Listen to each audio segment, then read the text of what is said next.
রোহিত শর্মার ফ্যান্সদের জন্য good news.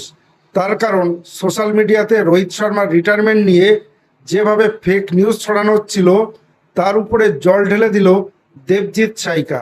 Debjit সাইকাকে বিসিসিআইয়ের secretary, তিনি পরিষ্কার বলেই দিলেন রোহিত শর্মার রিটায়ারমেন্ট নিয়ে সোশ্যাল মিডিয়াতে যেভাবে নিউজ ছড়ানো হচ্ছিল সেটা সম্পূর্ণ ভুল।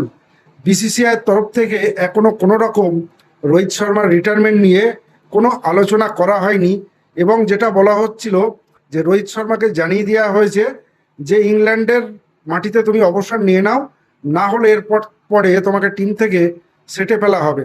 সেটা সম্পূর্ণ ভুল। রোহিত শর্মা এবং বিরাট কোহলিকে তারা 2027-এর ওয়ার্ল্ড কাপের জন্যে নতুন করে ভাবছে, যেহেতু 2027-এর ওয়ার্ল্ড কাপ সাউথ আফ্রিকাতে হবে এবং এক্সপিরিয়েন্স প্লেয়ারের খুব প্রয়োজন আছে, সেই জন্যে তারা রোহিত শর্মাকে এবং বিরাট কোহলিকে টিমে দেখতে চায়। কিন্তু সোশ্যাল মিডিয়াতে যেভাবে ফেক নিউজ ছড়ানো হচ্ছে যে রোহিত শর্মা লাস্ট ম্যাচ খেলছে ইংল্যান্ডের সাথে লর্ডসে, এটা সম্পূর্ণ ভুল তথ্য। আপনাদের কি মনে হয় রোহিত শর্মা 2027-এর ওয়ার্ল্ড কাপ খেলবে তো?